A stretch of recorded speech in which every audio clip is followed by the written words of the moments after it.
$100,000. That's what a modern anti-tank missile costs. $500. That's what it takes to destroy a $5 million Russian main battle tank in Ukraine today. This is not the warfare your grandfather knew. This is not even the warfare planners predicted 5 years ago. In the fields of Ukraine, a revolution in combat is unfolding in real time, and it's being live-streamed to the world. Welcome to the era where a teenager with a modified racing drone can eliminate armor that was designed to survive nuclear battlefields. This is the story of how Ukraine turned consumer technology into a strategic weapon and how it's rewriting every military doctrine on the planet. February 24, 2022, Russia launched what it believed would be a swift, overwhelming military operation. Thousands of tanks, hundreds of aircraft, the full mechanized might of one of the world's largest militaries bearing down on Ukraine. The initial Ukrainian response relied on Western-supplied anti-tank weapons, Javelin missiles, NLADOs. Effective, yes, but expensive.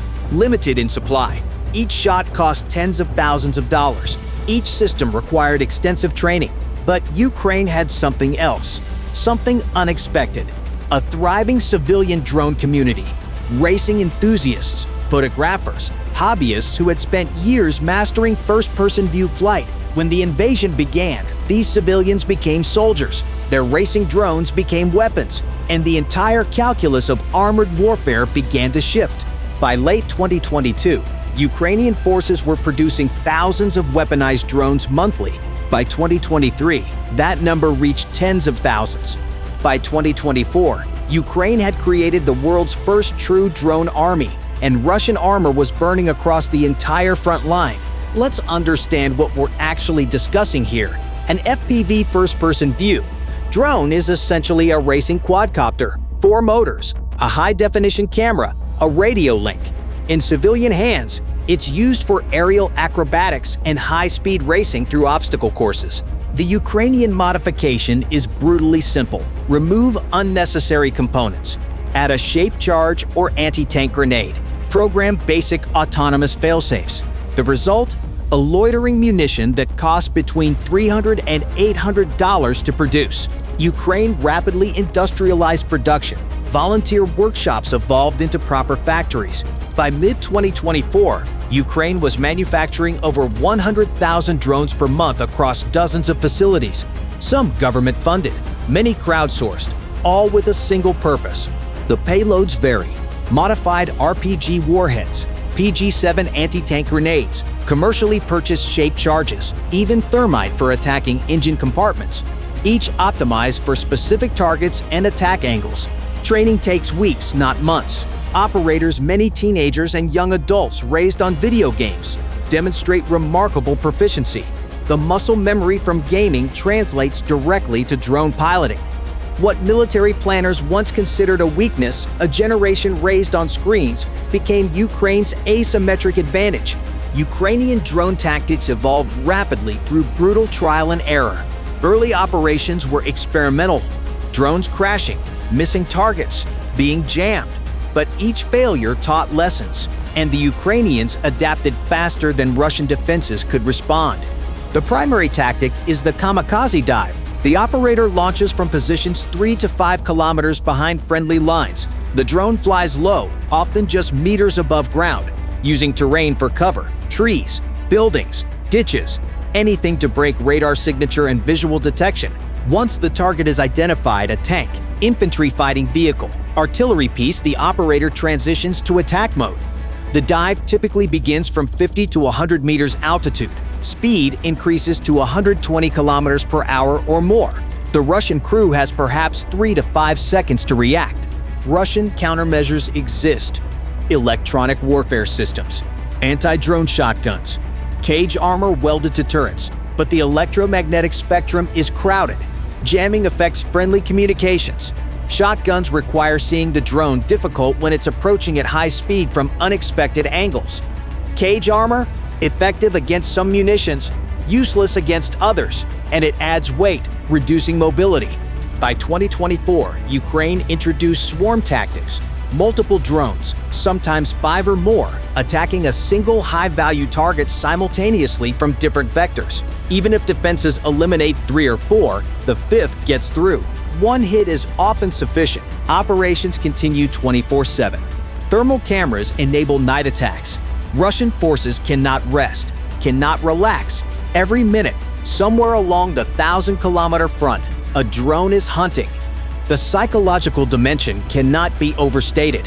Russian tankers now operate under constant fear, not from artillery they can't see, not from missiles they can't stop, but from tiny machines they can barely hear until it's too late. Intercepted communications reveal the mental toll. Tank crews refusing to operate, entire units demanding reassignment. The drone threat has created what military psychologists term perpetual anticipatory stress, knowing an attack could come at any moment from any direction. Some Russian crews now abandon vehicles at the first sound of drone motors, tanks left running, hatches open, personal equipment scattered. The calculus is simple: a tank can be replaced, a life cannot. Except Russia is losing both. Russian military bloggers post videos daily, soldiers filming drones circling above positions, pleading for better electronic warfare equipment, demanding air defense priority. The Russian command structure is struggling to respond. Resources are finite, the front is vast, and Ukraine produces drones faster than Russia can deploy countermeasures. Ukraine amplifies this effect deliberately. Strike footage is immediately published. Social media channels broadcast successful hits in high definition. Psychological operations units drop leaflets over Russian positions showing burning tanks with captions, "This could be you tomorrow."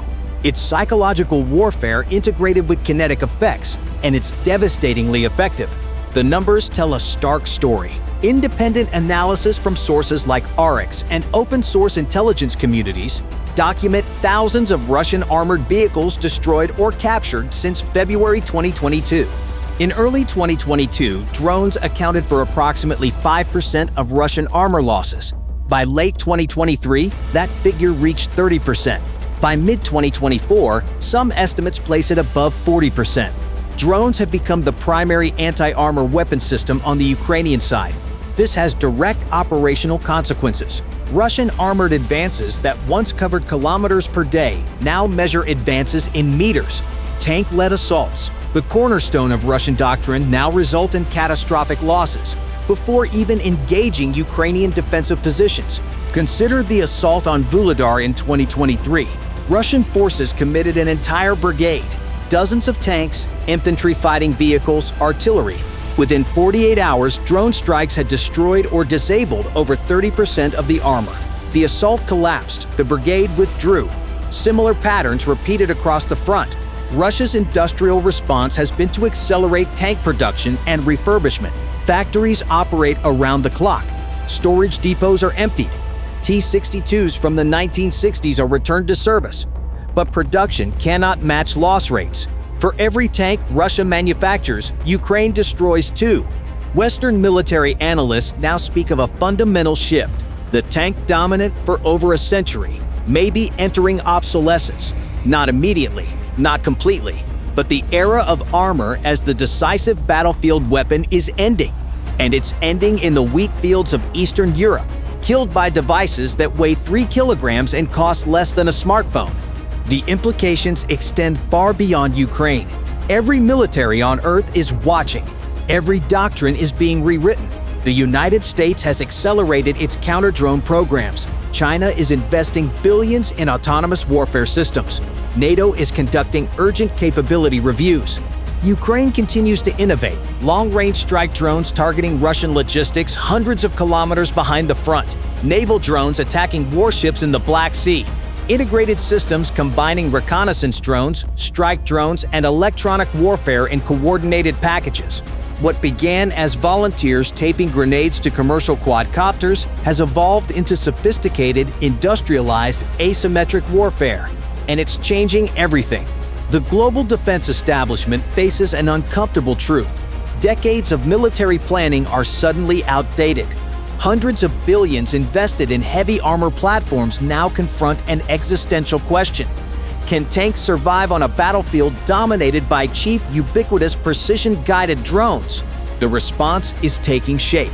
Directed energy weapons, lasers capable of burning out drone electronics, advanced electronic warfare systems creating localized jamming zones, AI-powered point defense systems detecting and engaging drones autonomously. But these solutions are expensive, complex, and still years from widespread deployment. Meanwhile, military budgets are being reshuffled. The U.S. Army is reducing planned tank purchases. European NATO members are investing heavily in counter-drone capabilities. The lesson is clear. In modern warfare, quantity has a quality all its own, and small, cheap, numerous platforms may defeat large, expensive, few platforms. Legal and ethical questions are emerging. Autonomous weapons, civilian infrastructure used for military drone production, the blurred line between combatant and non-combatant when a civilian can become a drone operator in hours. International law has not kept pace with technological reality. Ukraine has pioneered what analysts call total societal mobilization for asymmetric warfare. The distinction between military and civilian sectors has effectively dissolved. Universities research drone improvements. Tech startups pivot to defense production. Volunteer networks coordinate with formal military structures. Russia, despite massive resources, has struggled to counter this approach. Centralized command structures move slowly. Innovation is stifled by bureaucracy. Corruption diverts resources. And critically, Russia underestimated Ukraine's capacity for technological adaptation until it was too late. The precedent is set. Any conflict going forward will feature drone warfare as a primary, perhaps dominant component. Non-state actors can now acquire capabilities that previously required nation-state resources. The proliferation risk is immense. The defensive challenge is daunting. Ukraine has demonstrated that in the 21st century, ingenuity and adaptation can offset numerical and technological disadvantages. But in doing so, they've also opened Pandora's box. The weapons they've perfected will spread. The tactics they've pioneered will be copied. The revolution they've initiated cannot be reversed. In the end, the story of Ukrainian drones destroying Russian tanks is about more than military tactics or technological innovation. It's about human adaptability in the face of existential threat. It's about ordinary people, engineers, hobbyists, students, becoming warriors out of necessity and transforming the nature of warfare itself. The operators are not celebrating, they understand the cost. Every destroyed tank represents lives ended, resources wasted, families shattered.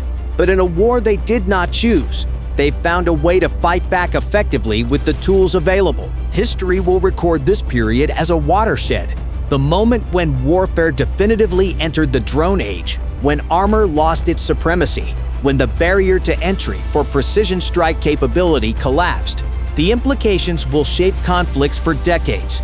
Ukraine has written the textbook. Other nations, allies, and adversaries alike are reading it carefully.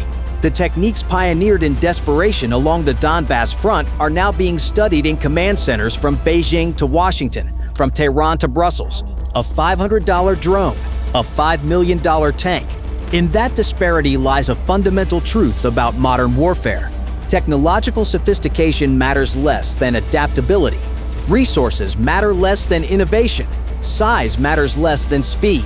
The revolution is not over, it's accelerating.